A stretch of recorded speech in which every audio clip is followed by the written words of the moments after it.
Sunday.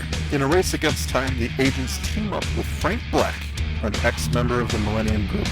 Chris Carter's two shows collide into an end times frenzy. Can the three agents stop a necromancer from bringing about the end of the world? Sweet Jesus, I'm scared. You should be. I mean, we have not one show, but two shows to talk about this evening. We do. Yes. Welcome back, everybody. I need to get this out of the way. This is Not Happening, another X-Files podcast with me, Andrew, and also Mike. And also, tonight... Another also? We are joined by a very special guest, a good friend of mine, another Canadian and independent theater artist, X-Files superfan. Say hello, Mike, to my good friend, Victoria. Victoria, say hello to Mike. Hi, Mike. Hello. How's it going? It's great. How are you?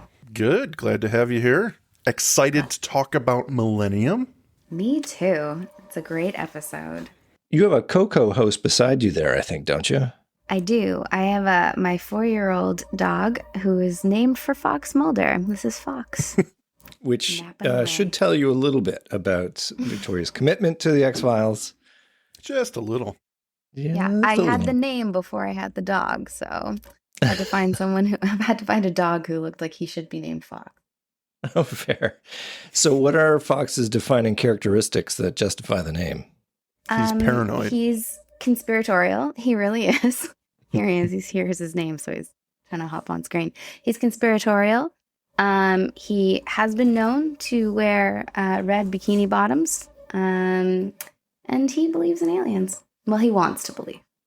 Very nice. All right. I think he's in good company here. He is.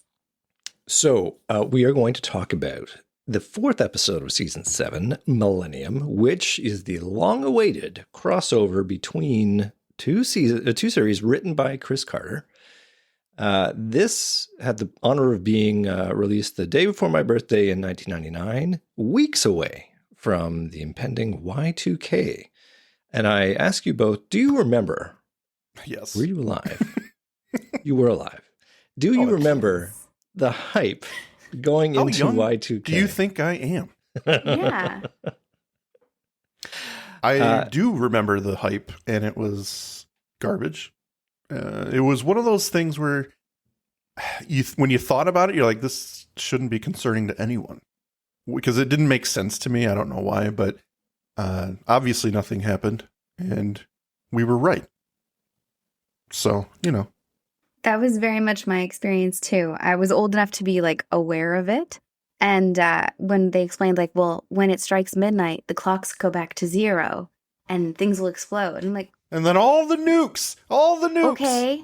Yeah. But we also help Grandma and Grandpa reset the VCR every time it goes back to 0. So I don't know why we can't figure this out globally. Well, speaking as a Cold War Gen Xer, I think the concern was there were a lot of computers governing the tens of thousand nuclear tipped missiles that were pointing at each other during the Cold War, and that they are all running on, DOS or whatever, very old computer systems that might have had a problem going from 99 to 00, and that somewhere down the line, because, who knows how these things work, something might have gone wrong and missiles might have started flying. I think that was the ultimate paranoia. I think that I do agree with that. I think that was the paranoia. But when you step back and you're like, how many keys need to be turned at the same time to get that off the ground? It just, to me, I don't know. I'm not going to pretend like there was no fear, but I think the safety protocols that would have had to have been bypassed by this so-called problem would just have been mind-blowing if it actually happened. So I don't know. But Andrew, You're talking like someone who spent a lot of time prepping for this. So I'm not, no judgment, but how many jugs of water did you buy? I bought about 24 just in case. And the toilet paper, we're still using the toilet paper that we bought in preparation for Y2K. It's, you'd be surprised how long that stuff lasts. So yeah, it was an investment, but I think it was worth it. It was worth we it. avoided the whole toilet paper you got the fiasco. toilet paper before the toilet paper fiasco of COVID, so you're good. You got it. But that was then. This is now, and here I am segueing us back to talk about the episode. This is it. This is a very high water moment for the show because I'm assuming, and mostly because I think I told you all to do it, watch some of the Millennium shows. Did you watch the entirety of Millennium? Did you watch some highlights? Where were you with Millennium? What was your research or status on Millennium? I looked up synopses because I was not able to get through all of those. I think we had touched base on them in the chat, and I said I was able to find some not so legal copies of it, but it wasn't available on any streaming service. Yeah, Millennium does not get any love. They don't have Blu-ray. They don't have anything. They came out on DVD twice, I think, in like once in kind of like the X-Files big DVD packs, and then once in the slim case, and that's it. So they've been off the map for a while. I don't know why. Yeah, but it had some critical praise. It certainly had a lot of defenders, but unfortunately, it didn't have the ratings. So it only lasted 3 seasons. The first one was hot, like people were into it, but then I think they tried to figure out what they were going to do. And they kind of fumbled about in all directions. Yeah, so it kind of lost its footing, and then they really tried hard in season 3. They added a comic relief character. They killed off the wife. They did a bunch of stuff to try and keep it going, but I don't think it really found its way. And plus, when you got a show about the end of the world, the Millennium being the target date, it's kind of like the problem Prison Break as a show had. Yeah. Right. It's like, you have to break out of the prison. Okay, then what? Well, it's an awful title for that show. Their solution was quite innovative. And season 2, they had to break back into the prison. So stupid. Yeah, it was a bit of a quandary, but they ended up finishing it in season 3. Did you at least see or read the synopsis of the end of Millennium, the final episode 22 of season 3? Oh, no, I don't think I did. So you don't know how it actually ends? I don't. Do you want to? Well, she's about to find out how it ends right here. Yeah, I was going to say, this is the finale. We're here to talk about it. Well, this is the finale, but this show had its own, unsatisfying finale. And I'm assuming, Mike, by your silence, you didn't watch Gone and All That, which was the final episode of Millennium. No, I didn't rewatch it. I have seen it. I went through the show a couple of years ago, back to back to back. So I ran through that. So I do have a general knowledge of what's going on, but specifically, no. The summary for those who may not have watched Millennium was that it is about a show about Frank Black, portrayed by Lance Henriksen. You've seen him in many movies. He's a former FBI agent and profiler with an uncanny ability to get into the minds of criminals. Working with the mysterious Millennium Group, the show explored dark themes of an impending apocalypse, kind of Seven meets the X-Files. And despite being awash with cash and good critical response, the ratings dwindled as the showrunners flailed about trying to find the sweet spot of the show's direction, and it was eventually canceled before having a resolution of the question of what the apocalypse actually was. And Gone and All That, the end of that episode has Frank and his daughter essentially driving away, running away from the events which are threatening to unfold around them. And you have a sense that maybe they were angling for a season 4 where they would have a chance to explore the actual apocalypse, but it never happened. So that brings us to this episode in the X-Files, which I'm sure there were probably some writers' rooms meetings where they said, guys, the Millennium is actually coming. And here's the opportunity. Here is the opportunity to write the swan song for this show. So it's written by Vince Gilligan and Frank Spotnitz, which should tell you it's going to be pretty interesting. And directed by Thomas J. Wright, who I don't know anything about, other than he directs a large part of the Millennium. 26 episodes, including the series finale. And he'll go on to do 2 other episodes in season 7 of The X-Files.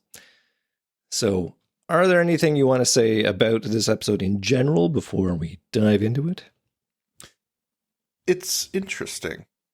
There are mixed emotions with this one. I don't know the proper way, and I say proper as if there's one designated way to react to it. I'm not sure how I feel about it in terms of ending the show, Millennium. So I'm very much excited to explore that with everyone, because I don't know how I feel as a end to that show. Okay. How about you, Vic? I think it kind of calls to another historical reference that we'll hear later in the series, where from one perspective, not a lot happened today, but from another perspective, everything kind of changed. So for the X-Files, not a lot happened today. It was an X-File. But for Millennium, it was their grand finale. And I think they achieved one of those things, but not both. I think it's a good way of putting it. I'm sure we're going to come back to this at the end of our episode where we wrap it up and give it our final thoughts. The one thing I can poke at before we really dive into it was I think that Lance Henriksen is critically underused in this episode. Given that it's the Millennium Swan Song, and most time you see him is giving a little bit of backstory and information to the agents. I mean, to be fair, it's the X-Files. It's their show. You expect that they're going to have the spotlight. But for what Frank Black is doing, he's just so much outside the action until the very end where he gets to come in and be a hero. But, I mean, it's Lance Henriksen. He's really good. I just feel like they could have used him a lot better. I don't know how. Yeah. Not a writer. I'm always happy to see him, unless it's in Pumpkinhead, which is a movie I think is terrible. But well, this is not that. Anyway, this is not that. I just thought I'd throw that in there. Excellent. Well, shall we start with our recap here? And yeah. Okay, here we go. We're going to fade into a funeral in Tallahassee, Florida, on the eve of the the eve of the millennium, December 21st, 1999. The camera pulls back from a mahogany cask laden with flowers as we hear the well wishes of attendees comforting widow Mrs. Crouch. A man stands by the casket, his head bowed in prayer, and he turns to offer his own condolences to Mrs. Crouch. He's Mr. Johnson, having worked briefly with Mr. Crouch. He leaves her alone to stand by the casket as the funeral director comes to comfort her. Mrs. Crouch laments that Raymond didn't even leave a note, which tells us everything we need to know about Raymond's demise. Later on, the funeral director is closing up, turning off the lights and leaving, but we see that Mr. Johnson has hidden himself and stayed in the room, waiting until everyone had gone. He opens the casket, exposing the necrotized remains of Raymond Crouch. Mr. Johnson begins to incant from the Bible. I am the resurrection and the life. He that believeth in me, though he were dead, yet shall he live, and whomsoever liveth and believeth in me shall never die, which is a lot to get out, because if you don't take a breath beforehand, you will not make it through that sentence. He says this over and over again, and he disrobes and then disrobes Raymond Crouch. And the show could have taken a much different direction, but we see Johnson just puts a cell phone in Raymond's hand, still incanting, and then closes the casket. Later on, Johnson waits in a truck at the graveyard as the rain pounds down. His eagle-like stare looks through the rain at Raymond's recently buried plot, a cell phone on the dash of the truck. Time passes, and of course, because it's the X-Files, the cell phone begins to ring. It can only be from one person. Johnson gets out of the van, dragging a shovel with him as the phone continues to ring. Credits. So, how did that opening grab you both? Like a corpse grabbing a cell phone. Yeah, and that corpse was really discolored. Yeah. I was surprised by it. I wanted to know the science behind that choice. He was like blue-green. I'm like, how long has he been? Not that long. He hasn't gone that long. Is it possible Mrs. Crouch has not paid for the deluxe package? No open casket? He's been in the home freezer. She got the value embalming.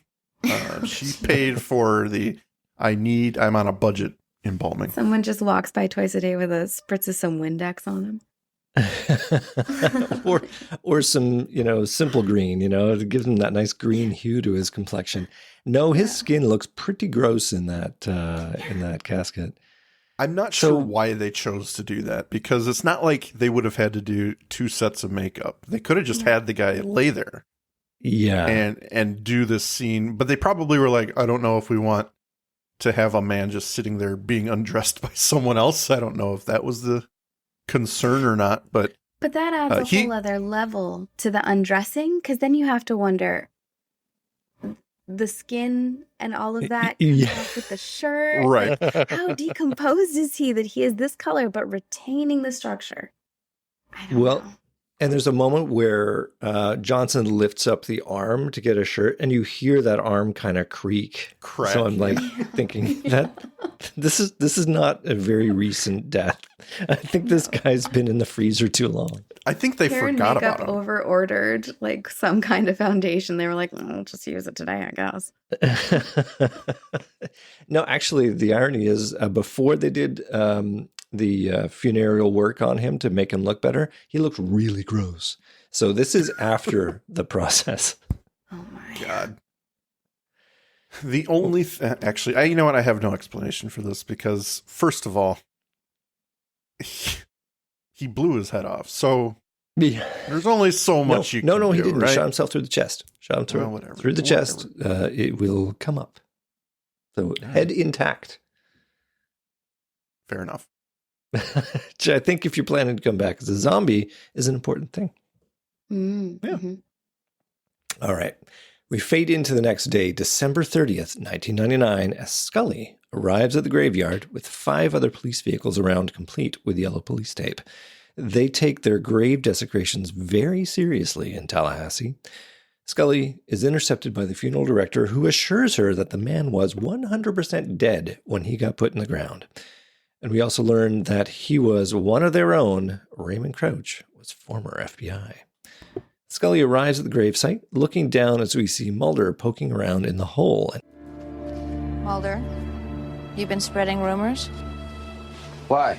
You hear any good ones lately? Not particularly. So what do you have here? Merry Christmas, by the way, Scully. Thank you. Merry Christmas to you, too. Grave robbery with a twist.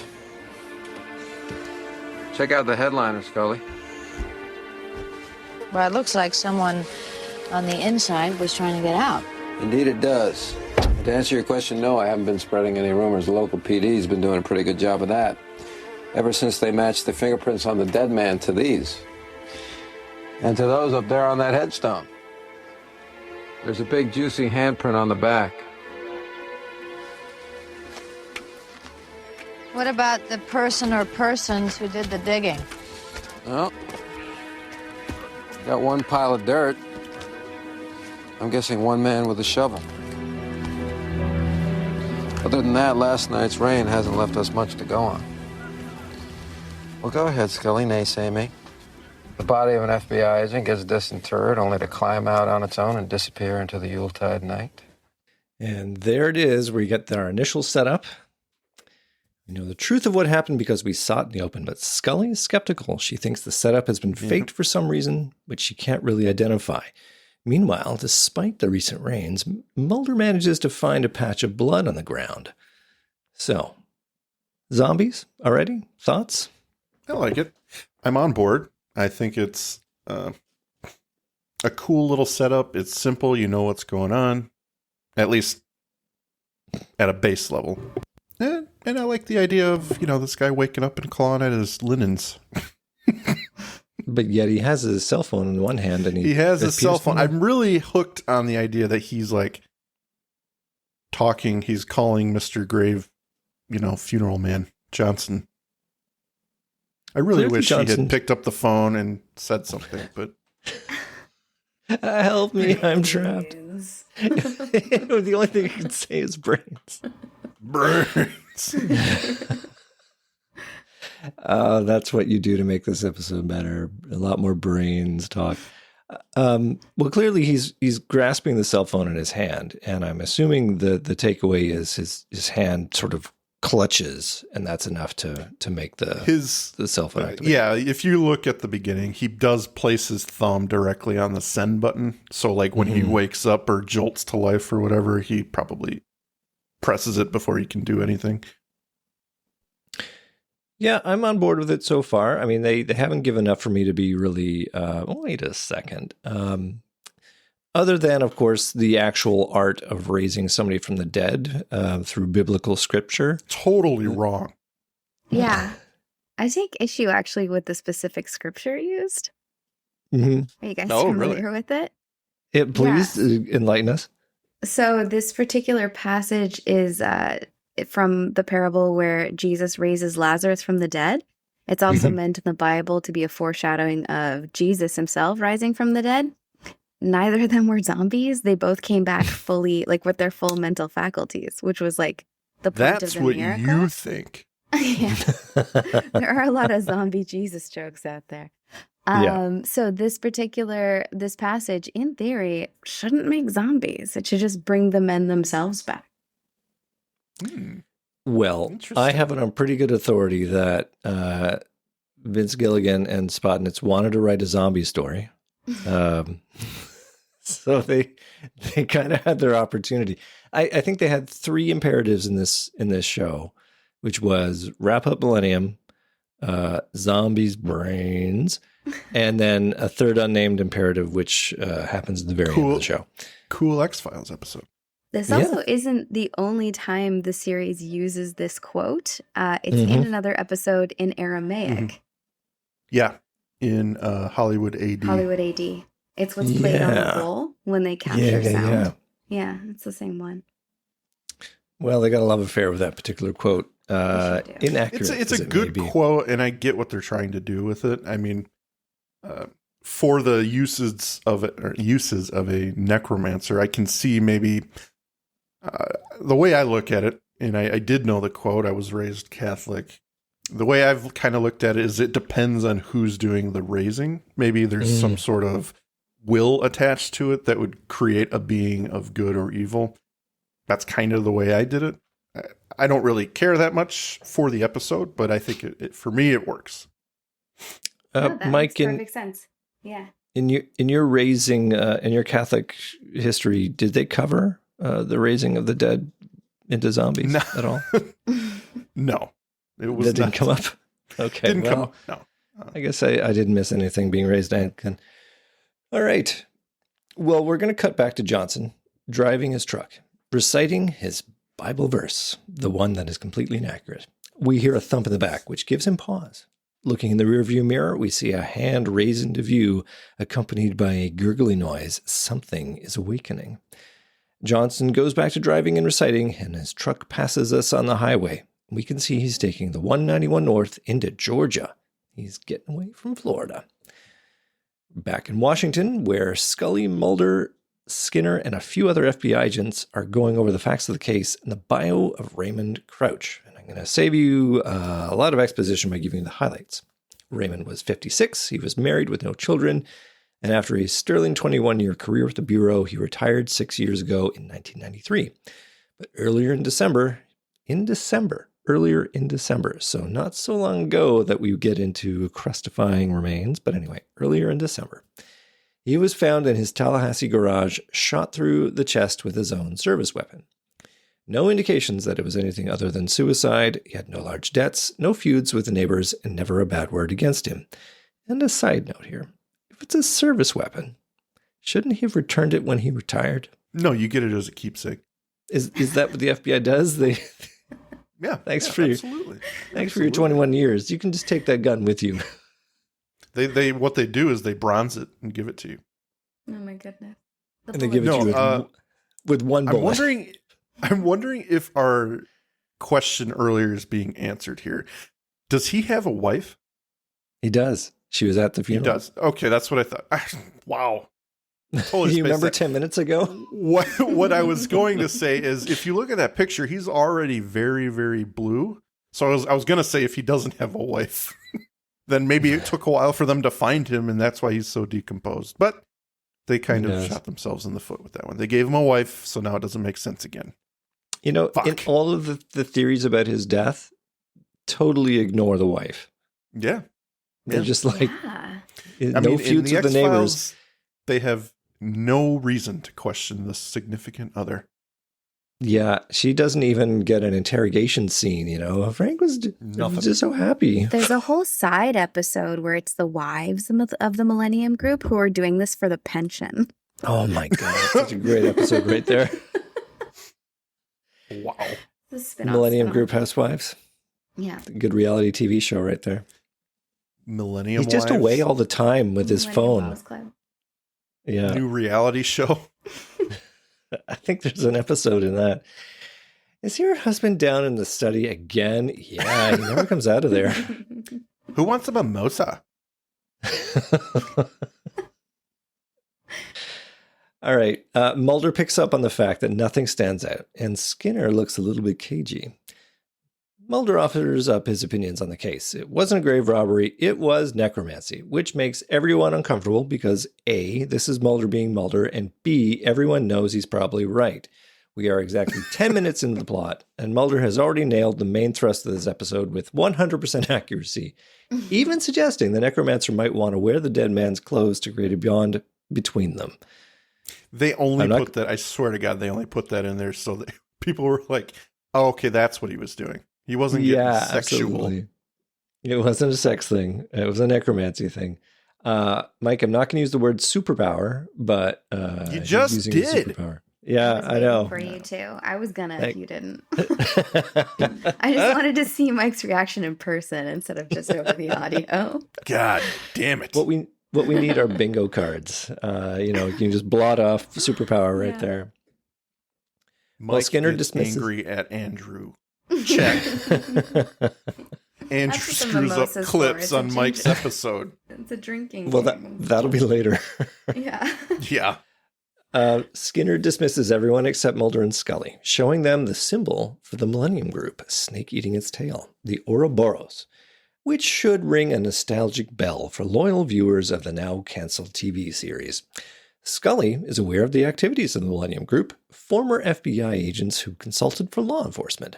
But Mulder obviously knows more, that they were a cult operating in the context of end-time prophecies concerning the coming millennium. We learn that the group dissolved several months ago, leaving no paper trail, and that there were 3 other grave desecrations within the last 6 months, all former FBI agents, all recent suicides. Well, Skinner then goes on to he asks the two to go on and look into it. But given the Millennium Group's former ties to the FBI, it's sensitive. So, keep a low profile. And Mulder knows where to start. So I ask you, how many grave desecrations of former FBI agents does it take to start an investigation? And I tell you, if it isn't like 1, if it has to get to 4 before it ranks. One's a misunderstanding. Okay. 2, Coincidence? Coincidence. Yeah. Depending on how many others may have been desecrated.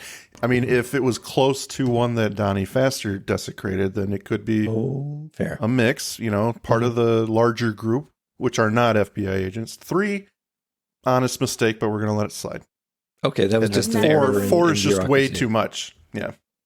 None of the men were redheads with missing fingers, so they weren't as worried about it as they would be. Mm-hmm. Good point. Yeah, and maybe actually there are a long list of former retired FBI people that have killed themselves, and unfortunately these 4 just sort of got mixed up in them. Only stood out because of the grave desecrations. It's a dark place to go. But anyway, I feel like you would know, especially somebody like Mulder, you would know of the second grave desecration.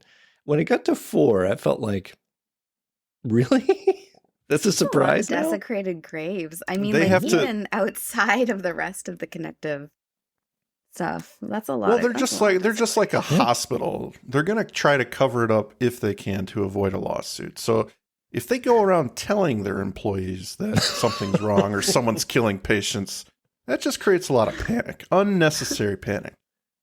Yeah, maybe the first one, the funeral director, made a side deal with the FBI regional office. He's like, you can't tell anybody. You cannot tell anybody that I put I'll this give guy you in the a ground. deal on your funeral, all right? Yeah. I'll prepay all your funerals for all your soon-to-be retired agents, if you know what I mean. Okay. Now it's time for us to get actually going on the episode. We have all of our ammunition. All this stuff has been given to the agents. It's time for them to go out into the world and do their thing. And where do they go first? They go to Hartwell Psychiatric Hospital in Woodbridge, Virginia. Scully and Mulder are going to visit with Frank Black, who Mulder knew from VICAP, the Violent Crime Apprehension Program. Apparently, they never crossed paths because Black left VICAP before Mulder got there. But before Mulder became one of the best criminal profilers ever produced by the FBI, Frank Black was the best criminal profiler ever produced by the FBI. So I guess there are big shoes to fill here. And apparently, Frank is here at the hospital for a voluntary 30-day observation. And they find him watching a football game, Notre Dame and Boston College. And after some introductions that Frank really wasn't interested in, Mulder wants to ask Frank some questions about a case they're working on. The deaths, I guess suicides, of 4 former FBI agents. And as Mulder shows Frank the pictures of the men, Frank indicates that yes, he knows them, and he confirms that yes, they were members of the Millenium Group. Mulder notes it's been difficult finding any information about the group and its practices, and hopes Frank can help them, but Frank won't help. Help us. No, thank you. I'm retired.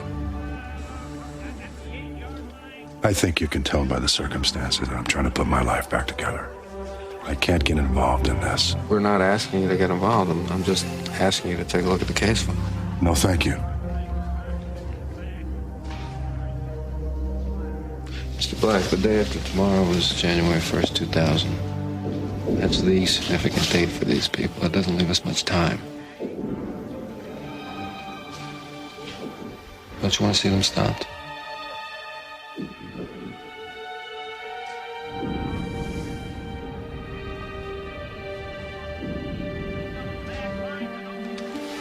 Mr. Black, you are not what I was expecting.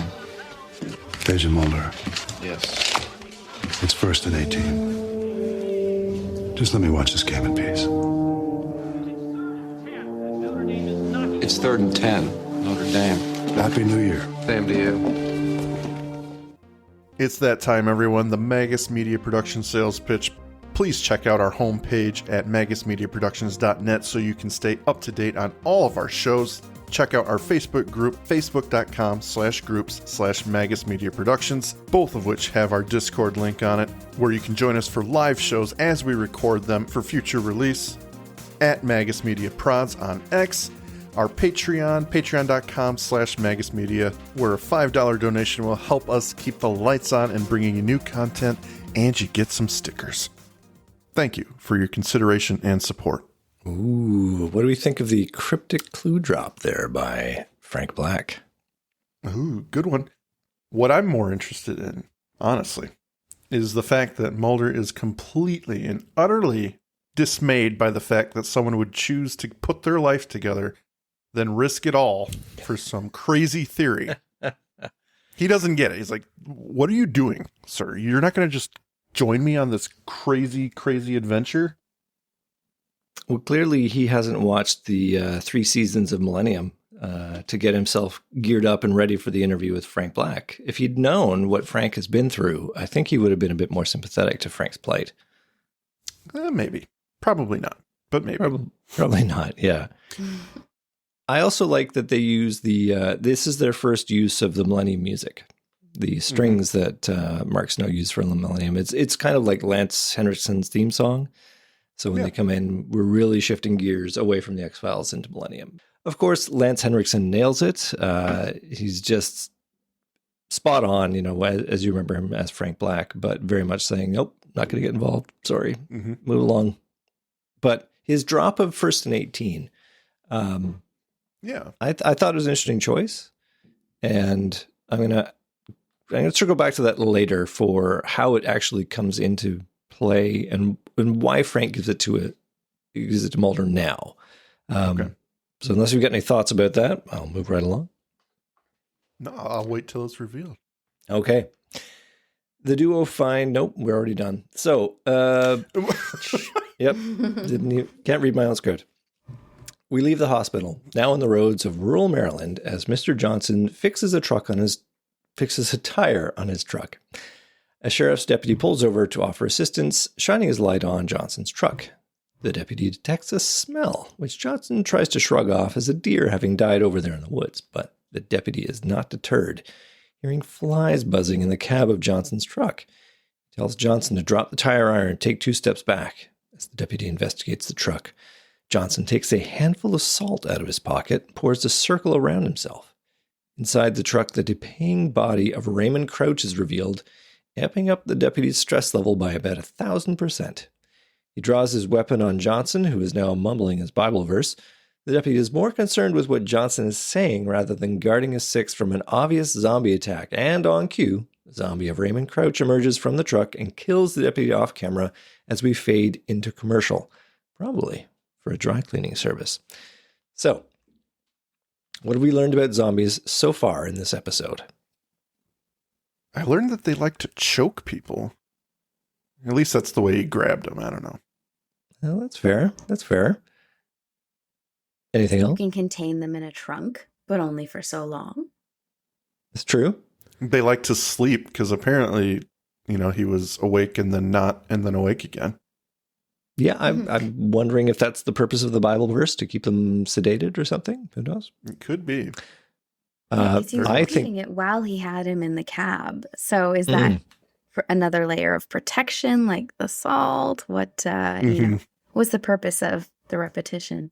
Well, that's also the thing we get is they don't like salt. They won't cross the line of salt. It's an interesting little take. I'm sure it's probably drawn from folklore. The last thing I think we've learned is that they smell bad. Yeah. Well, I would imagine that tracks with a dead body or decaying thing. So, yeah. I really feel we are deviating away from Christianity at this point with the necromantic intention. I go with you on this, that it doesn't matter what you say, it's more like what you believe. And in Johnson's case, he happens to believe in, he's obviously a deeply religious, man, has his belief there. But his ability is in raising people from the dead as zombies. Actually, I think we got our answer here. Because Definitely. Yeah, Mulder pulls the note out of the newly dead person's head. And once he does that, he can rise again, Well, yeah, because the zombies are contagious as well in this lore. Yes, that is. You guys are jumping way ahead, but yeah, you're absolutely right. The one zombie biting a human turns them into a zombie. So, I'll ask why Scully isn't a zombie later, but we'll come to that. No. Don't Andrew this shit. We come back from commercial with police having responded to the death of the deputy. Everybody is searching for the deputy's body, but Mulder has zeroed in on the small circle of salt. The necromancer was definitely here. Scully quips that the necromancer pulled over to raise the dead, noting that the previous circles were blood, not salt. But Mulder has an explanation. The salt is a protective circle, just large enough for one man to stand inside.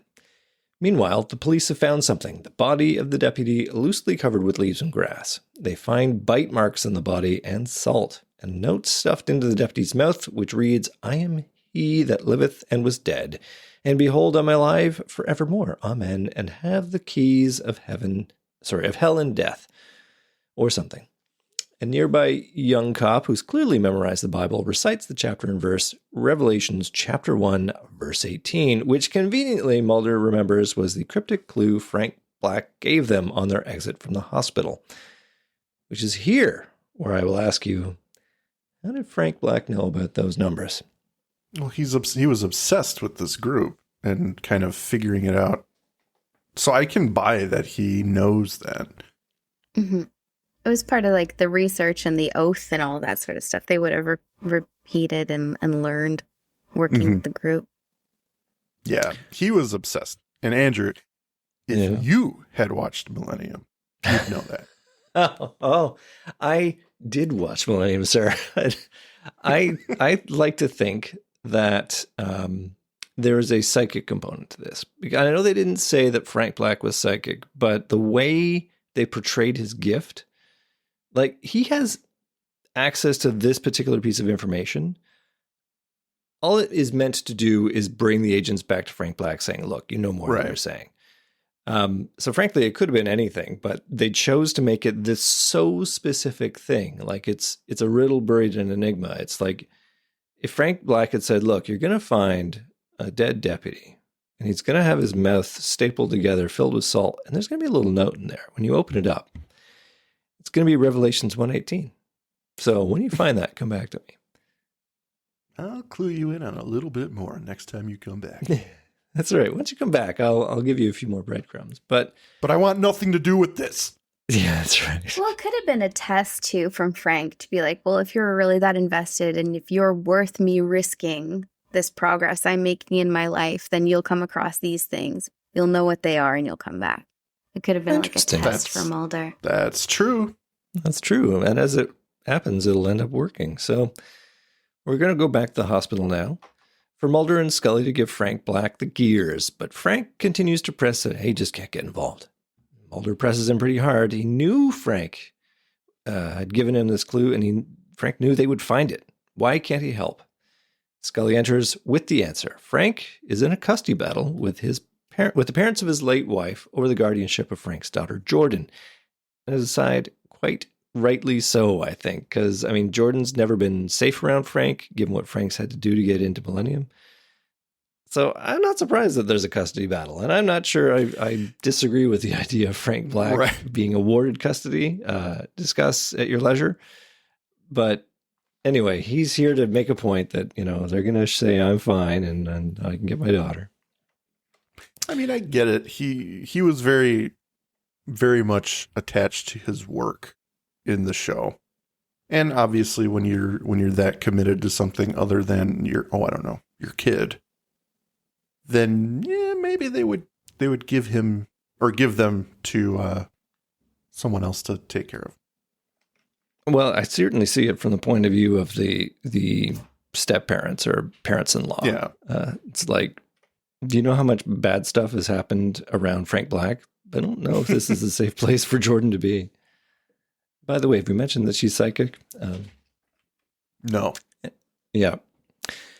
Well, Frank admits that everyone is right. He did put his battle with the Millennium Group above the safety of his daughter, but he's going to make amends and do whatever it takes to be a good father to his daughter. And it also means never, ever mentioning the Millennium Group again.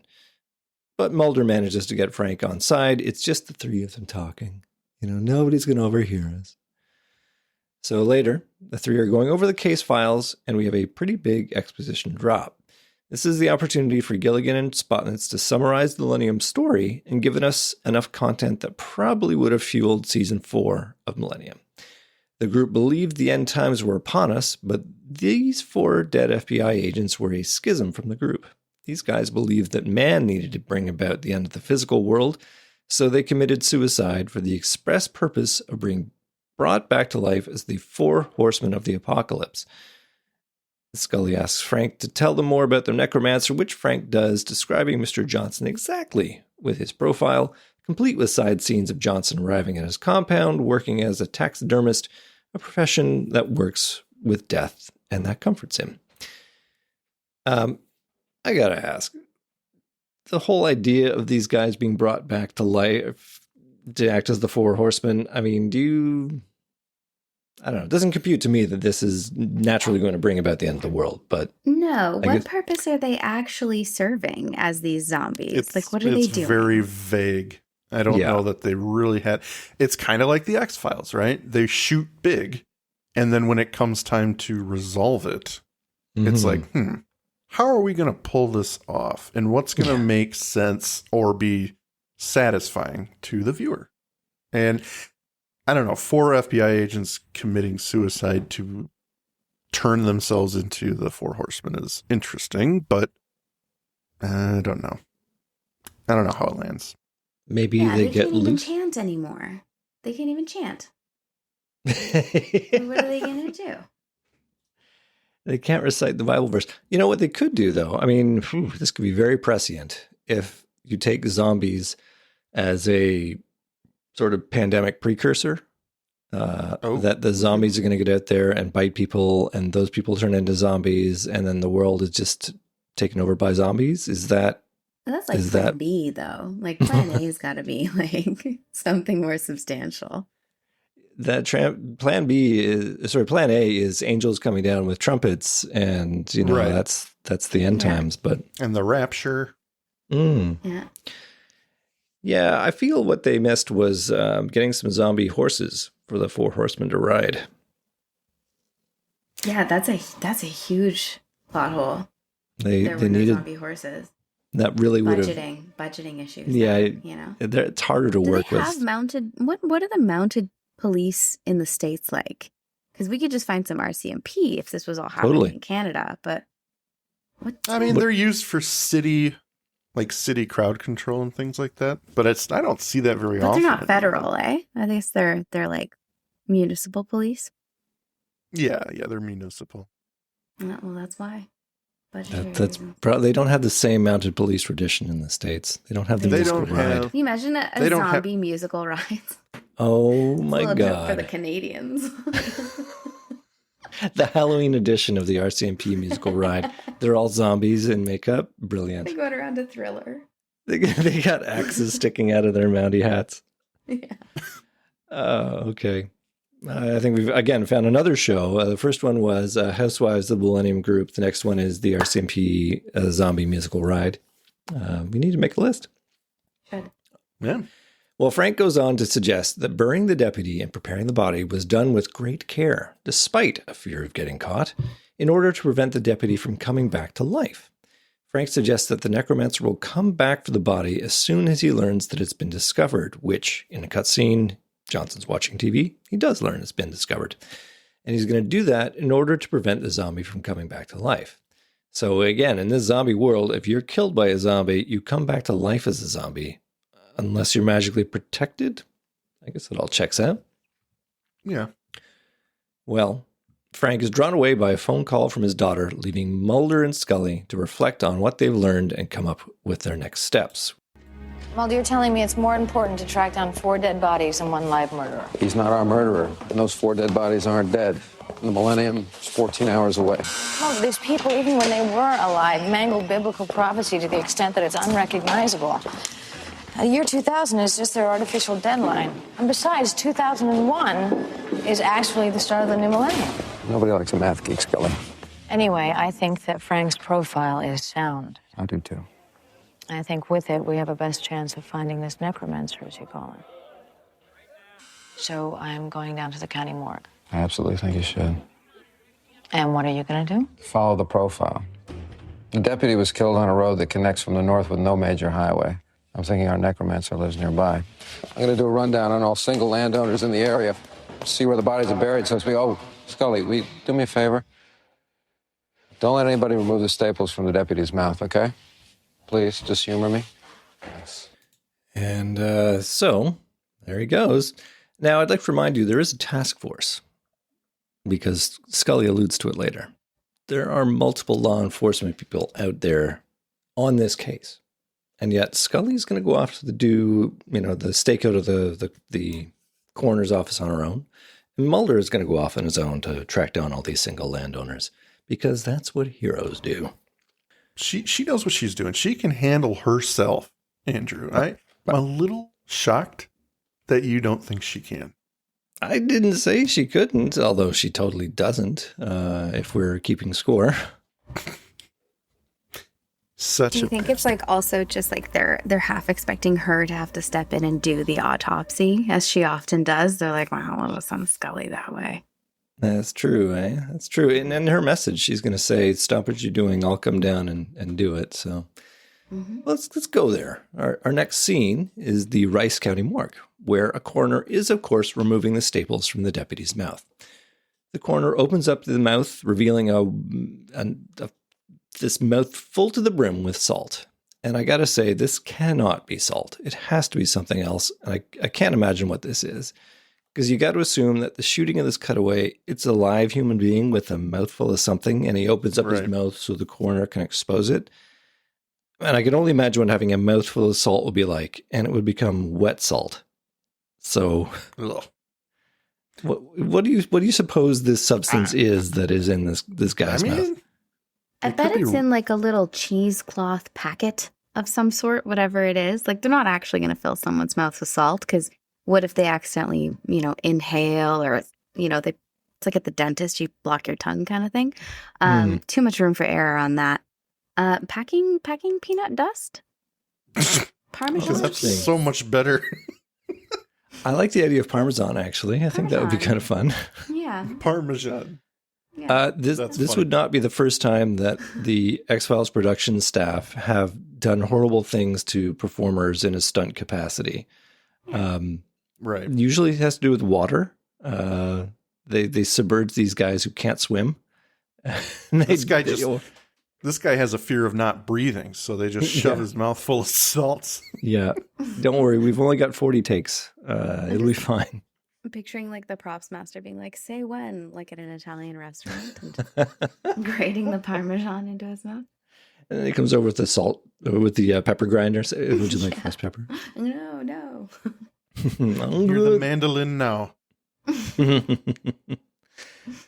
The phone rings, startling the coroner. It's Scully, leaving a message to absolutely not autopsy the deputy. She's going to be right there. And the coroner absolutely continues doing the wrong thing, removing the salt from the deputy's mouth. Another phone call pulls the coroner away, but it's just a hang-up. She does take the opportunity to listen to Scully's message, which distracts her just long enough that when the deputy zombie sneaks up on her, it's game over. We cut to later as Scully arrives at the morgue. It's dark and deserted. She draws her gun and looks around in the gloom, passing 3 dead bodies as she happens upon the exterior office. The phone off the hook, and a scene of violence, blood and safety glasses on the floor. Scully follows the trail of blood to the coroner, who lies in a heap, but she's not dead. She gurgles, severely wounded, bite marks on her throat. Remember, bite marks on her throat. Uh-oh. Suddenly, Johnson rounds the corner, seeing Scully in the corner. Scully raises up, training her gun on Johnson, but also suddenly, complete with a Day of the Dead-like musical sting, the naked deputy zombie walks over, brains on his mind. Scully fires once, twice, thrice, each shot hitting the deputy in center mass with seemingly no effect. Scully's gun clatters over to Johnson's feet as he watches dispassionately, Scully's throat being ripped out and savagely zombied to death. It's a poor end for a great character, but Gillian Anderson was ready to be done with the show, so I guess it's the end she deserved. And we fade to commercial. So it's a hard end for Scully. Unsatisfying. Unsatisfying. Yeah. I was surprised Unexpected. she agreed to it, but Yeah. I mean, what a way to go. It's in a zombie flick. Like, you never expect the hero to go. That's the way to go. Yeah. Go by zombie. Yeah. Well, so we fade back. My issue with this. Oh, please go. Normally it's me with the issues, but I love this scene. Go for it. Well, no, because of course she's going to survive. So obviously, whatever. They linger on his face too long, which makes it more unbelievable. So does that make sense? Like, she's obviously doing ninja on the zombie and fighting him off. We know she's wily. She can hold her own, but the length of time the camera lingers on his face before it goes to commercial is very bothersome to me, because it makes it that much longer that she's got to, protect herself. If it was quick and he, I don't know.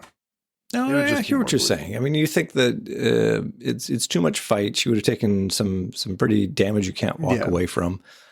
I didn't mind it. I mean, obviously, it's a cliffhanger moment.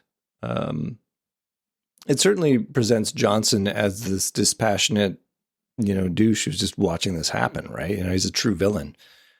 So they're setting up a bait and switch, because that's exactly what we're going to come back to. But I know I thought that she was putting up a fight. I thought that she wasn't, as much as I just joked about the fact she died, I figured that she was probably going to survive. I mean, we've all seen her him kill switch. Watching her fight is what kind of led to the turn in his character too. Like, seeing that she could fight back so well, defend herself. Gave him time to really mull it over whether or not he was going to step in. You are a good fighter. I will let you live. Oh, you know what? He probably saw her cross necklace in the struggle and was like, Oh, damn. Wait. Yeah, I could see I'll that take happening. it. I'll take it. It Yeah. makes sense. There you go. Yeah. That's canon. 100%. Why didn't Johnson just sledgehammer the deputy's head when he first got killed by Raymond Crouch out by truck tire moment? The drama. Yes, it is a great scene. It is dramatic, but it feels like there's a lot of, I don't know, all they needed to do, he had the time to hide the body. It's just, Yeah. he goes through the whole staple and putting the thing in the mouth and the salt in the mouth, that whole elaborate thing so that there can be a clue reveal to Frank Black, and then we're going to seal up the moment. He's got to return to the corpse once he finds it's been discovered. Yeah. I don't know. It's a bit fast and loose for me. It's convoluted. It's the more you pull back from it, just like a lot of stuff, it's like, all right, that's a little too much lining up perfectly, or you didn't need to go that far. You could have cut this and just put child porn on Skinner's computer. You didn't have to set him up with a huge paranormal thing. Yeah. But it's the thing that bothers me a bit is it's Vince Gilligan, who normally doesn't do these kind of shenanigans. He's usually much more direct in his storytelling. Like Howard Gordon would throw so much stuff at us that we wouldn't have time to react and be like, well, I guess that just happened, but it's happening here. And I don't know. Well, we don't ever see him, like the necromancer, commit murder ever. So I wonder if he's got like an aversion to it, and that it has been like we've constantly see him care for the dead, raise the dead, manipulate the dead, as he does as a. That's true. He's not a murderer per se. No, yeah. So if Scully, if Scully was killed because he didn't do anything, maybe that would be against his moral code. Not when it comes to sheriff even though deputies. he's allowing these people to become the four horsemen of the apocalypse, which will kill everyone. But for good. But for good. See, the scenario, not that I need to keep on hitting this dead horse here, but the scenario by which the sheriff's deputy is killed, essentially the sheriff deputy happens upon him in the course of his activities, is the same thing as Scully happening upon him in the course of his activities. So that's inconsistent. Theoretically, he should have let the deputy kill Scully, and then he could have popped both of them, I suppose. But I like Vic's suggestion about the cross. I think that is, I wish we'd seen it because it would have been very poignant and made a lot of sense. I should have directed this episode. You should have directed. How many times have I said? When they asked, yeah. Yeah, when they do the remake, we'll put you on speed dial here. The remake. We know people. Yep. Well, we come back to the crime scene after commercial with law enforcement and AD Skinner walking through the scene. Skinner asks, "Where is she?" and is directed to a sheet with a form underneath it. Stealing himself, he pulls back the sheet and, surprise, it's the sheriff's deputy, a bullet hole in his head. Scully calls over to Skinner, showing nothing but a few scratch marks on her neck. She's fine, and it's time for a recap. She confirms it was the sheriff's deputy. He was dead, but then somehow he wasn't. She shot him 3 rounds, center of mass, but there was no effect. It was the necromancer that saved her, shooting the deputy in the head with Scully's gun, and then he got away. She can't offer any explanation for what happened, but she reluctantly admits that everything that's happened is as Mulder described. But Skinner can't reach Mulder by phone. And as a side note, I'm guessing the coroner got shot in the head too, because shouldn't the coroner turn into a zombie? Yeah, they don't give us that, but I would imagine she's got iced. Either that or there's a zombie walking around Rice County somewhere. Brains. Well, I'm a coroner. Let me cut open your head. Set that up for another reboot, huh? Fridge. Take the brains out from the fridges. Midnight snack. We cut to Mulder arriving at Johnson's compound, and thankfully it's not because Mulder has a ability that let him just zero in on it. No, he's got an actual list of 12 properties, and he's been knocking them off one by one. The 10th one he's marking off, Mark Johnson. Wearing his smart sunglasses, Mulder goes over the chain-link fence and gate, but looking around, he spies the garbage cans and goes through the trash. He finds an empty bag that would be used to contain 50 pounds of kosher salt. And like any normal person would do, he absentmindedly puts a handful of the remains of the salt in his pocket, and he scales the fence. We have a brief cutaway of Mark Johnson driving back from the morgue, probably back to home, where Mulder has broken into and is walking around Johnson's taxidermy setup, complete with a rogues gallery of stuffed animals. Johnson arrives as Mulder is unbarring the door to the cellar. Flashlight in hand, he descends the creaky stairs into the gloom of the basement. As Mulder walks around, zombies emerge from the sandy floor, reaching unseen hands towards Mulder. Suddenly, they fully emerge, menacingly advancing on Mulder, reaching for his brains. He narrowly dodges one and rushes up the stairs, but Johnson is there watching, and suddenly closing and barring the door. Mulder pounds on the door, screaming for Johnson to open it, but Johnson can only stare. Shots ring out from the other side as Johnson flinches with each one. Okay. What do you think of that hell of an action scene, eh? It's a good one. I enjoy it. Mulder getting in over his head. I don't know what we're supposed to infer or get from Johnson squinting and flinching at the shots. Either that or he's just a big baby about it. But I think it's the end of his plan. I think he's shocked because he's like, I've got the 4 guys down there. The Millennium is only almost upon us, and this police guy might actually kill some of them. Oh, yeah, I guess that's true. Yeah, okay. I'll take it. Does that work? I mean, that's what I'm thinking. Works. And also he's a big baby, but Yeah, I think it shows like Please don't. he's selectively squeamish when it comes to violence. Ew, not gunshots. I can accept a zombie biting into a person's throat. That is totally fine. But guns? Ooh. Ew, no thank you. Yeah. Well, we are back at the hospital now, just 3 hours from the new year, where Frank Black is being questioned by Scully. Frank has not heard from Mulder. Mulder went looking for the suspect's home, and he hasn't been answering his phone. There are task force agents canvassing the area, but it's too large.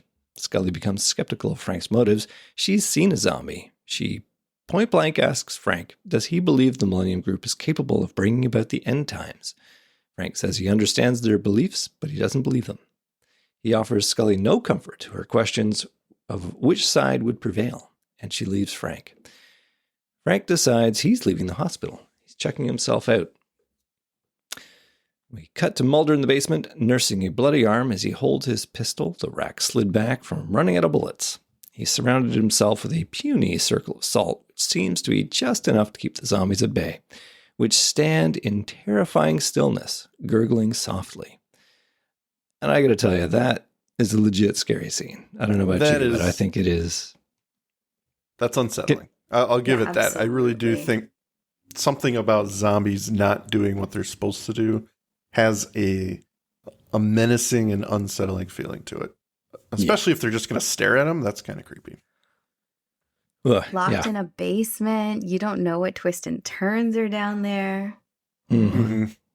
Yeah. I mean, you know you got one, but yeah. How many bullets do you have, you know? I think the answer is 0 to that one. But well, we outside, Johnson waits, sweating, uncertain, and he hears something. Footsteps. It's Frank Black. It's me. You came. I almost didn't. We'd given up on you. Thank God. Thank God. There's someone in the basement. Policeman. He killed one of the members. Shot him in the head. You're here. Now we'll have 4. I'm here.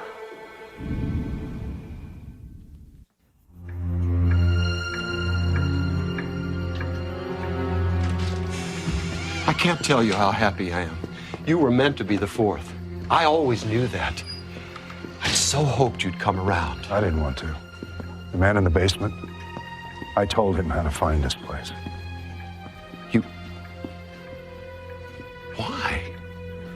I was trying to walk the straight and narrow. Leave the Millennium Group behind. But no, I can't do that anymore. Now that I know you've succeeded. You didn't believe the dead would arise. No. You see what the future holds, Frank. You know you can't run from it. No, I can't run. You've paid so dearly. They've taken your daughter from you. Murdered your wife. There's no justice in this world.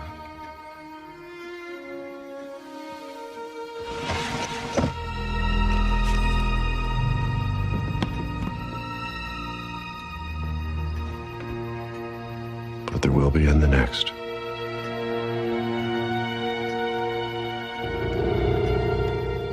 The hour's near. Are you ready, Frank? I'm ready. Okay, I mean, that's a tour de force right there from Lance Henriksen.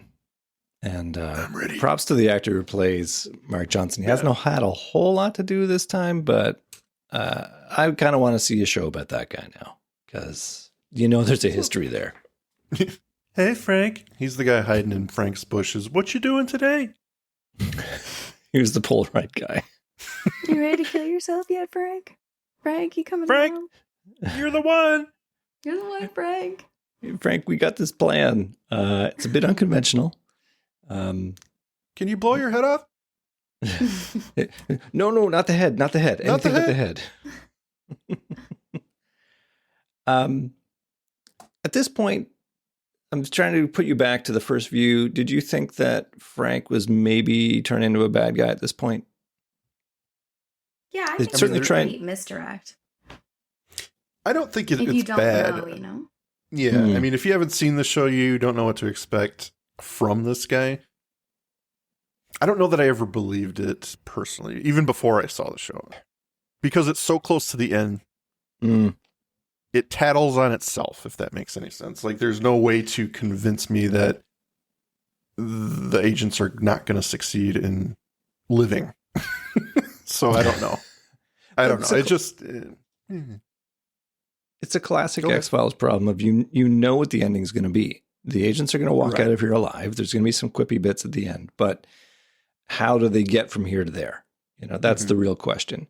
I like your comment that if you didn't know the Millennium Show, then Frank Black is a wild card. Like, Yeah, he is, you don't know him. Yeah. Go you ahead. know, what is his fate going to be? Is this his swan song? Is he going out with a shot? And maybe the ending is that it just all falls apart. The millennium happens and there are no horsemen of the apocalypse. But obviously it's not the way that it's going to go. But I do like that it is a legitimate moment of tension that you even if you did watch the show, there might be enough here that's like when Johnson tells them you didn't believe the dead would rise, and Frank says, no, I didn't, but I saw it, and now I believe. And you think, maybe there is something here. But Well, and from a purely X-Files point of view, you're expecting Mulder to save the day somehow, or for Scully to, bust in and save the day. And we're used to people kind of turncoating. And, in the beginning, you think, oh, this is like Frank's a good guy. He's just stepped away. It's a really compelling sell to not be sure what he's going to do. Yeah. I think this is one of the best moments in the show, actually, at this point here. It gets really good towards the end. Like, even the camera shots in the basement, some of the zombies peering from around the corners, and really creepy shots of them. They really kind of they go with the red light and a lot of shadows, and then using the flares as a lighting choice is a really brilliant step. Because it does do some crazy bits with lighting. It's a really flashy red light. But I do think the episode really picks up. Even in that last scene, like the necromancer is like his full face is basically lit, and we've only got half of Frank's, right? It kind of plays with that like less, you don't know what he's going to do because you can't read his whole face. There are kind of two metaphor sides to him. Yeah. To be fair, most of Millennium, they shot him like that. Because his face is just so sculpted, he just works so well in half shadow. So I think that this is just their opportunity to have a little Millennium reunion party. But there are two notes out of this scene I wanted to draw attention to. The clock that they focus in on, it reads 10:13. Mm-hmm. I don't think that's, an accident. And the gun that he pulls out of the drawer, technically it's a really curious choice because this is I looked this up. This is a Webley Mark IV, which was first released in 1899. Like, this is a really old gun. And they ended up stopped making them before the beginning of World War I. So, like, why not a newer gun? It's a bit weird that Johnson has this gun, but I was stuck on the fact that it was released in 1899. So is this sort of an homage to the clock turning of time? That then it would turn into 1900. Now we're going from 1999 to 2000. It's like, you could choose any gun. And any gun would probably be easier to get a hold of than this gun prop. But yet they decided to choose this one. Well, it's an ancestral home. The gun came with the house, Yeah, it was framed above the fireplace. Yeah. It stays with the house. It's in that drawer. That's the gun drawer. Yeah. Daddy brought it back home from when he fought the Huns. While cocking the gun, Johnson begins to recite his Bible incantation, being picked up by Frank mid-sentence. At the end, though, Frank surprises Johnson by putting the gun to Johnson's chest. Oh, here's our bait and switch, turncoat moment. We cut back to Scully driving through the night. Her phone rings. It's Skinner, who reveals that Frank only took calls from his daughter at the hospital, but he did get messages that were left for him from a number in Rice County, conveniently where Scully is right now. Skinner has back-checked the numbers calling Raymond Crouch, and he received calls from the same number. So linking the two together, Scully says, "Give me the address for that number." And surprise, it is, of course, Mark Johnson's address. We're back with Frank. He's tying up Johnson and unbarring the basement door. Going downstairs, he calls out for Mulder, who eventually answers, "They're all around." Frank lights a series of road flares, tossing them into the basement for light. Mulder advises Frank to shoot for the head because, quote, "that seems to stop them." Walking through, a zombie charges at Frank. Frank shoots 3 times, managing to hit the zombie in the head. Frank finds Mulder, helping him to his feet, but a zombie charges at Frank, forcing him to drop the gun. The two struggle. Meanwhile, Scully has arrived at Johnson's compound, finding the chain link gate locked. She pulls out her picks and gets to work as the hand-to-hand struggle continues inside. Mulder comes to the rescue, grabbing the gun and putting 2 shots into the head of the zombie, killing it. As Mulder and Frank struggle to their feet, the final zombie, Raymond Crouch, lumbers towards them. Mulder raises the revolver to fire, but he's out of bullets. Technically, the cylinder of the Webley Mark IV holds 6 bullets, but good gun safety advocates would leave 1 chamber empty under the hammer to ensure there wasn't an accident. So, math checks out. Oh, boy. The zombie Raymond Crouch lumbers towards the helpless duo, but suddenly shots ring out as Raymond is struck in the head. Scully has arrived in the nick of time, saving them both. The zombie falls to the floor, dead. Whew, that was a scene and a half. What did you guys make of that final bit of action? Good. Like I said, I think the episode really picks up towards the end. It's not like I personally require a lot of action or anything like that, but I do think the episode was lacking a little bit in that entertainment value outside of the story. I do enjoy this episode, but I think right here is where, they not only get interesting with Frank may or may not be evil. Yeah. He turns out to be a good guy. He's saving Mulder, but they also kind of ramp up the technical aspect of it with the camera angles, the lighting. I just really enjoy it. And again, the really creepy facial makeup of the zombies is actually really good. Oh God, yeah. It's they had a lot of fun with that for sure. Mm-hmm. All right, well, we're going to get to the epilogue now as we see Dick Clark's rockin' New Year's Eve party on the television. Frank Black is watching it. Scully arrives, revealing that Mark Johnson's been taken in for interrogation, being put on suicide watch as Frank had suggested. Further, she brings in Jordan Black, and the two of the Black's family hug each other, reunited again. Mulder arrives, his arm in a sling. So I guess he was scratched by a zombie? Surely he wasn't bitten by a zombie. Eh? No, Anybody? not bitten. No. Although it was bloody. It was pretty bloody. An unknown injury is what happened to Mulder there. Frank and Jordan go to leave, shaking hands with the agents. Frank is not going to stay and watch the ball drop. He just wants to go home. He tells the agents to take care of themselves, and he leaves not just the hospital, but the entire medium of television altogether to live on in our memories. Our agents are left to themselves, watching the ball drop in Times Square. The countdown rings in from 10 seconds as they watch, and just like that, the year 2000 arrives, with much confetti and kissing on screen. Mulder looks sidelong at Scully, deciding the moment has finally arrived. He plants a big old kiss on Scully's lips that lasts for a full 10 seconds. They look at each other with smiles. The world didn't end, notes Mulder, to which Scully agrees, and the two leave the hospital. 1 million hearts aflutter across all of the United States in this moment. And that is our episode. So, let's go to final thoughts. Let's start with our guest for the evening. Vic, what do you have to say about this episode? Bring us home. I like this episode. You know what I wish I had seen was the HR meeting where Skinner, Scully, and Mulder all signed the NDA to never discuss Scully's tattoo ever again.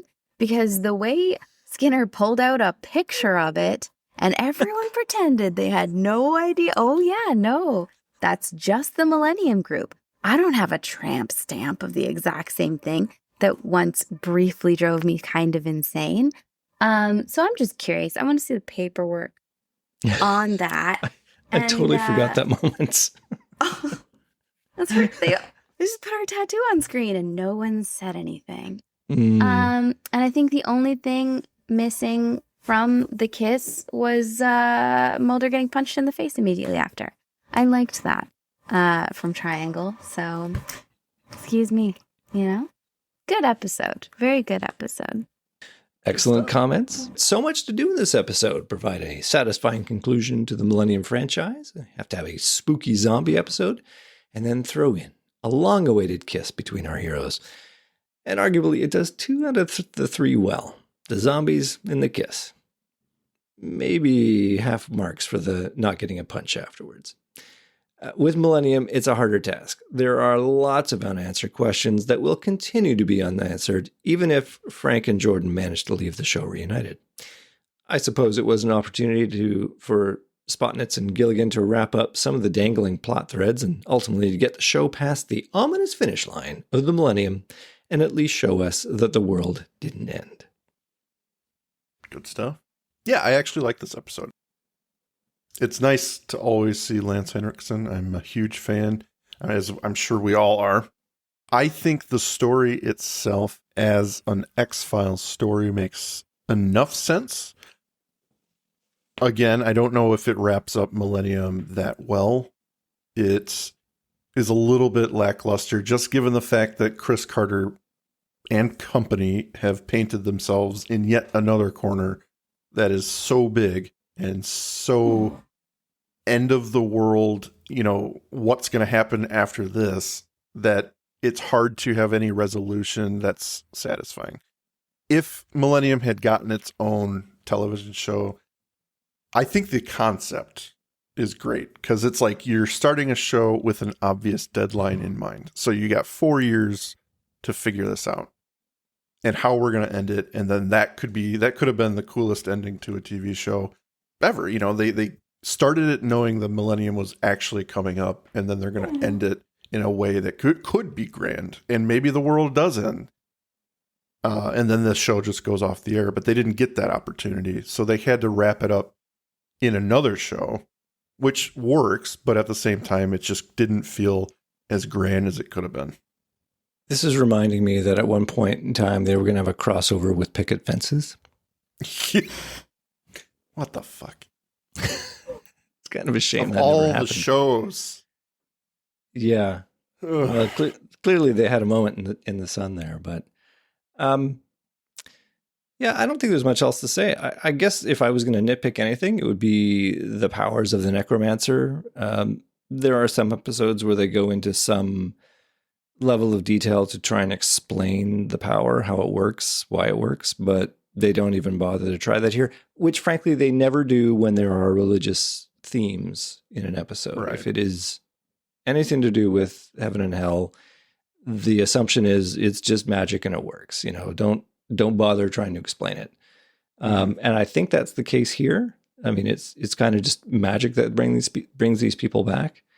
I kind of like that Scully, her reaction is just, I can't explain it. It happened. Mulder's right. It looks like it doesn't stop us from wanting to catch the bad guy, though.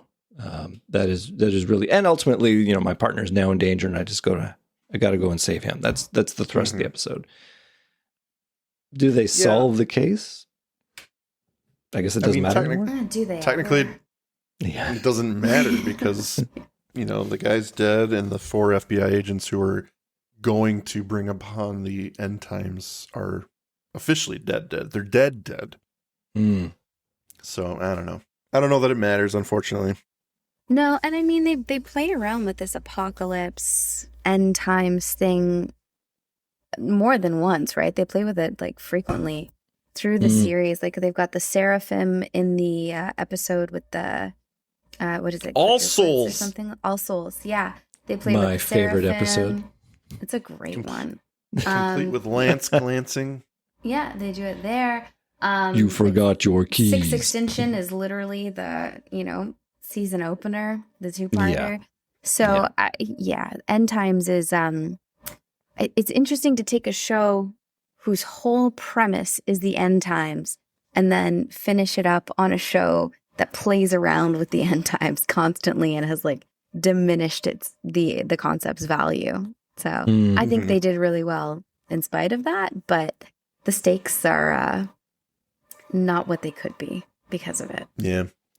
I think they tried to scratch the surface of stakes. I'm thinking of the scene between Scully and Frank, you know, where she's like, did you see Mulder? You know, Mulder's missing. I can't reach Mulder. And she's trying to get out of Frank, you know, do you believe in that this end times might actually be triggered? I'm guessing that's because she's got, you know, this religious heritage to draw upon, and you know, she sees the connections there. She, in a way, she kind of brings us back to the idea that there are stakes, but I don't think that ever really landed for me. Like it never really sort of felt like it was a threat. Maybe because they assume you've watched all of Millennium, and that was constantly there. You know, this constant thing of the end of the world is coming. You know, 3 seasons of it basically. So they might have been trying to scratch that itch there, but it wasn't enough, and it didn't feel, you know, ultimately Frank says, I don't really believe it, you know, and that's all he gives him, and he walks away. So I don't think it was enough to get that theme across. I think you're right in that the diminishing returns are there. Like there's only so many times you can save the world, and it's hard to do in 42 minutes as well, right? Like it's a very small canvas for these big stories. And they keep doing it. And it's like, guys, what are you doing? Just, if you're going to do it. But that's the problem with the X-Files. You can't commit to that because it's too successful. So either you break everyone's hearts and you end the show on a bang and everyone dies, or something grand happens so that the show has to end, or it just doesn't work. I mean, every time they bring religion into it, it's end of the world stuff. And I'm okay with that, but it's just too much for the show. It's got to be, and I think that's kind of where Chris Carter went when he went to Millennium. He's like, maybe he realized that and made a show about it. Because, I mean, really, it's the goal of Millennium is to go away in 4 years. At least that's my perception of it. So, I don't know. Maybe he saw all these episodes in the X-Files and was like, okay, there's good and evil, and we have a few of these episodes where the stakes, the perceived stakes are so big, but they're too big to possibly overshadow the alien conspiracy, which is what the show's supposedly about. So we can't have these episodes really mean anything. I don't know. Well, they're all Monster of the Week episodes. They should have picked and choose a little bit better. I don't know. As to whether or not they were going to write certain stories.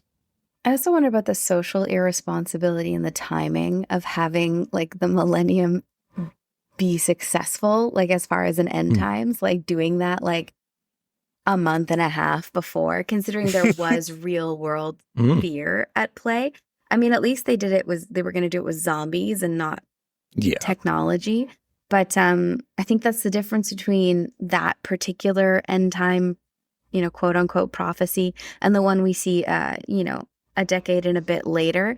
Is the one a decade and a bit later was a running joke even then, or like a conspiracy theory, whereas this one had real world technological, apparently was a real possibility. So writing that in shortly before it would have freaked some people out a little bit more, I think.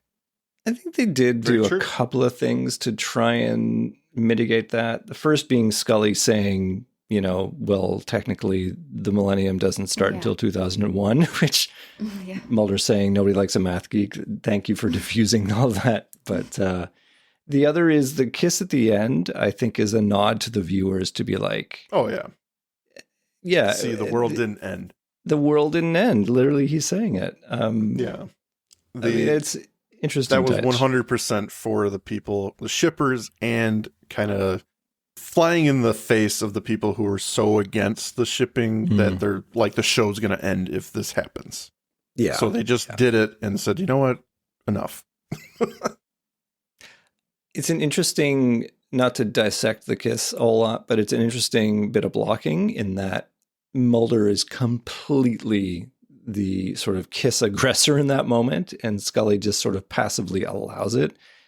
You almost don't get a sense that she's into it. So the thought that she might punch him at the end is completely possible to me. Well, so they've been leading up to that being the case, that it was going to be instigated by Mulder because he instigated it in Triangle.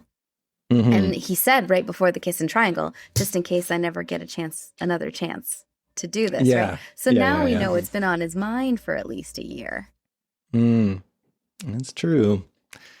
Well, I don't think either of us or any of us wants to dissect that moment a whole lot more, but No.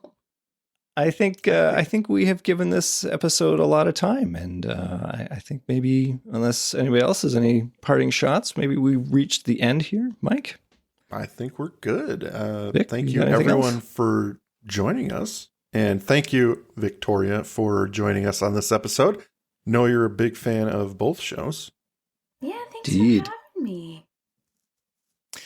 If people would like to hear more of Victoria, you can hear her on one of my favorite podcasts, Ranked, Top 5 Lists of Stuff That Don't Matter, hosted by Tongla, available wherever you get your podcasts. My personal favorite, episode 189, Top 5 Muppets.